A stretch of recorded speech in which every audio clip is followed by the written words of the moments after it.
Hello Gautam, so good to see you. Hello. आपकी journey खत्म हो चुकी है, किस तरह की रिस्पॉन्सेज अभी बाहर से मिल रहे हैं आप लोग आपको? यार मुझे बहुत प्यार मिल रहा है बाहर से, ऑनेस्टली इतना मैंने एक्सपेक्ट भी नहीं किया था। बहुत प्यार, बहुत मैसेजेस, बहुत डीएम, बहुत कोलाजेस बन रहे हैं, बहुत चीज़ें। I am very happy. I think कुछ ना कुछ अंदर ठीक ही किया होगा। आई थिंक जो लोग इतना प्यार दे रहे हैं, और बाकी लोगों का मैं देख रहा हूँ कि उनको अजीबोगरीब बोला जा रहा है। तो बट या आई think I am blessed. I think जो इतना प्यार मुझे मिल रहा है लोगों का। जिस तरह से सलमान सर ने आपका नाम लिया, उसके पहले सलमान सर थोड़ा खेल रहे थे हम्म। शालीन के साथ, टीना हम्म। के साथ। तो क्या क्लिक हुआ जब आपका नाम लिए कि कंफर्म है कि क्या है? नहीं, वो मजाक कर रहे थे, खेल रहे थे वो। आई थिंक वो करते हैं कई बार। बट उन्होंने जब मेरा नाम लिया उसके बाद भी किसी को नहीं लगा था कि मैं जाऊंगा। इवन सौंदर्या भी बहुत वो थी कि नहीं, इस बार कोई नहीं जाएगा इन स्टफ। बट जब बिग बॉस की आवाज़ आई मुझे कि आपके पास कुछ आखिरी क्षण है जब आप घर वालों से विदा लीजिए और मेन दरवाजे से आप बाहर आइए, तब एवरीथिंग जस्ट गॉट फ्रीज। और मैं सिर्फ फ्रीज और जोन्ड आउट हो चुका था। मुझे नहीं पता उसके बाद क्या हुआ, कैसे हुआ। जब तक मैं वैनिटी में पहुंचा तब तक सब कुछ एकदम ब्लैंक ब्लैंक हो गया था मेरे लिए। इसके पहले एक बार और सलमान सर ने आपके साथ खेला था कि आप भी व्यक्त हो रहे हो, जिसमें शालीन आपसे गले मिल रहे थे। हम्म। सब सलमान सर ने भी बोला, सब लोग ने बोला कि ये एक फेक रिएक्शन था शालीन का। वैसे जब असली में आप एविक्ट हो रहे थे तो उस समय किसी का फेक रिएक्शन लगा आपको? यार मुझे उस समय अपना ही रिएक्शन देखने का होश नहीं था। तो बाकियों का तो रिएक्शन, क्योंकि शालीन जब वो पहला वाला था तब मैं कहीं ना कहीं थोड़ा सा मेंटली प्रिपेयर था, क्योंकि 2 दिन पहले आई थिंक करण जौहर ने जो भी बात हुई थी हमारी, वो फेक रियल। तो मुझे लगा था, क्योंकि मैं इतना फ्रस्ट्रेट था कि ठीक है जाना है तो चलते हैं यार। तो मैं कहीं ना कहीं वहाँ पे प्रिपेयर था, इसलिए मैं उठ के चला गया था। तो मुझे इतना फ़र्क नहीं पड़ा उस टाइम पे। बट इस टाइम पे थिंग्स वो डिफरेंट। मैं एक्सपेक्ट नहीं कर रहा था। क्योंकि मैं जब जोन आउट हुआ तो मुझे पता ही नहीं, मतलब मुझे पता नहीं मैं किस किस से गले मिला, किससे मेरी क्या कन्वर्सेशन हुई, क्या मैंने किसको बोला। I have no idea. ये मैंने अभी जब टेलीकास्ट देखा तो मुझे पता लगा कि अच्छा, मैं इससे भी मिला, मैं उससे भी मिला, मैंने सौंदर्या को गले मिला। लेकिन वो भी चीज़ दिखा दी गई कि मैंने उतनी शिद्दत से गले नहीं मिला। तो वो मेरे लिए बहुत स्टूपिड था यार, रिएक्शन घर वालों का। या आपका एक लव एंगल देखने को मिला था सौंदर्य के साथ। हम्म। काफी लोगों का कहना है ये फेक है, काफी लोगों का कहना है ये रियल है। आप क्या मानते हैं? यार मैं कुछ फेक नहीं करता। आई थिंक मैं इतना अच्छा एक्टर नहीं हूँ कि 50 दिन 150 कैमरा के सामने एक फ़ेक चीज़ करूँगा। इतना बड़ा एक्टर हूँ नहीं मैं। तो मैंने जो किया मैंने दिल से किया आई थिंक। बाकी लोगों का सोचना अपना तरीका है। आई थिंक हमारे लिए ज़रूरी यही है कि हमारे जो आसपास हैं, हमारे जो माँ बाप हैं, हमारी जो फैमिली है, उनको चीज़ें पता होनी चाहिए, हमारे दोस्तों को चीज़ें पता होनी चाहिए। आई थिंक बाकी हमारी जो चीज़ों को वो बहुत जल्दी जज कर लिया गया। अगर ये 5वें 6ठे वीक में किया जाता तो शायद things would have been different. But तीसरे वीक में ही वो जजमेंट बना दी गई चीज़ों को लेके। तो I think it was too early to जज। और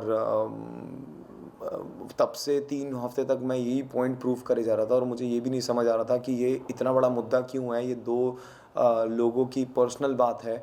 और एक बार उन्होंने बोल दिया कि सर है, रियल है, चीज़ें हैं, 2 बार 3 बार बोल दिया। लेकिन उसके बाद भी उन्हीं उसी चीज़ों के ऊपर प्रेशर हो रहा था, उन्हीं चीज़ों के ऊपर मुद्दे बन रहे थे। तो आई डोंट नो। या आपने घर में 7 हफ्ते बिताए। हम्म। इसी के साथ साथ एक और लव एंगल शालीन और टीना का दिख रहा है, तो ये दर्शक को आप बता सकते हैं कि कितना जेन्युइन वो रिश्ता है? यार लव एंगल उसे नाम देना तो बहुत ख़राब है, बिकॉज कोई लव एंगल नहीं है वो।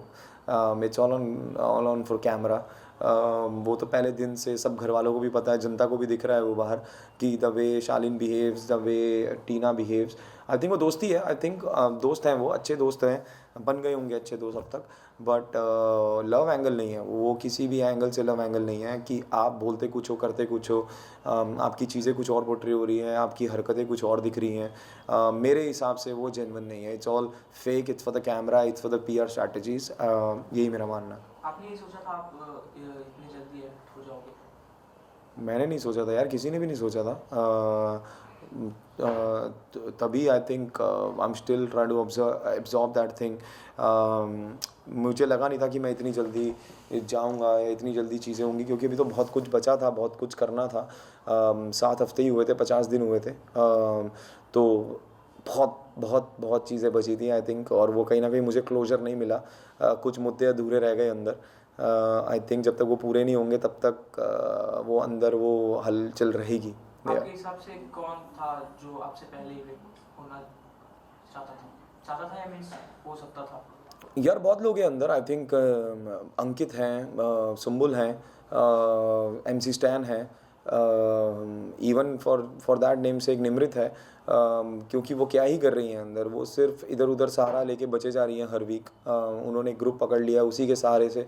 उनको पहले वीक से बोले जा रहा है, कैप्टनसी के बाद से उनको बोले जा रहा है कि उनका ओरिजिनल स्टैंड कहाँ है कहाँ है। वो अभी भी वही है, अभी भी लास्ट वीकेंड के बार पे उनको बोला भी गया, 2-3 दिन एपिसोड देखे होंगे आप लोगों ने, उसके बाद भी वो वही है।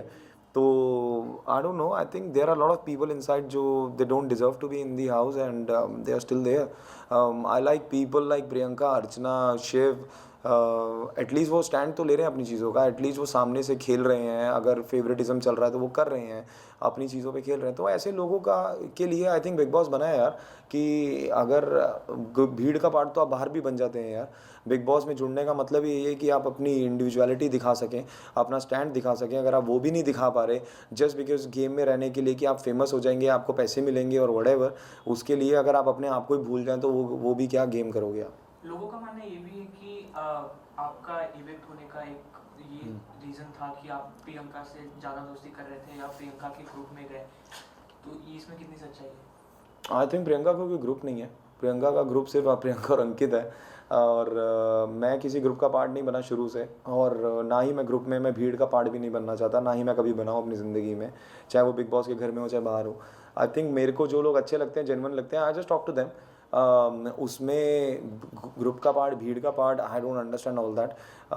अगर मुझे प्रियंका के साथ मेरी प्रॉब्लम्स रही हैं, मेरी आई थिंक सेकंड फाइट घर में प्रियंका के साथ ही हुई थी, जब उन्होंने मान्या का ज़बरदस्ती स्टैंड लिया था। तो बट मुझे वो लड़की पसंद है।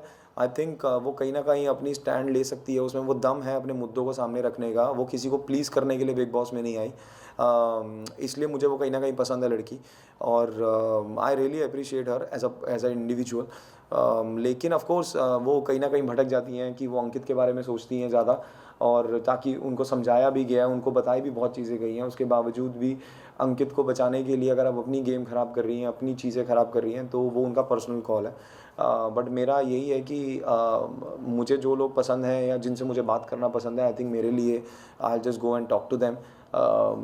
मेरी उसमें ईगो नहीं कम होती, और मुझे ऐसा लगता है कि उस घर में अगर बस चले तो सब अलग अलग एक कोना पकड़ लें और सब अपनी अपनी चीज़ों में बैठ जाएं। अपने उसके लिए हम उस घर में नहीं हैं ऑफ कोर्स। वहाँ 2 दिन बाद 2 दिन में दोस्ती होती है और 2 दिन में दुश्मनी होती है। तो that's a part of the game. और मैं प्रियंका के साथ किसी ग्रुप में नहीं था, और आखिरी में जो उन्होंने मुझे डिच भी किया, of course I reacted on that. मुझे वो चीज़ नहीं अच्छी लगी, क्योंकि मैं उनसे ये एक्सपेक्ट नहीं कर रहा था। अगर शायद ये अर्चना होती तो मेरे को कोई फ़र्क भी नहीं पड़ता, बट प्रियंका ने ऐसा किया। और मैंने उनको ये भी बोला कि आप मुझे सामने से बोलती तो मुझे इतना दुख नहीं होता, लेकिन आपने वो नहीं किया, इसलिए आई गॉट हर्ट।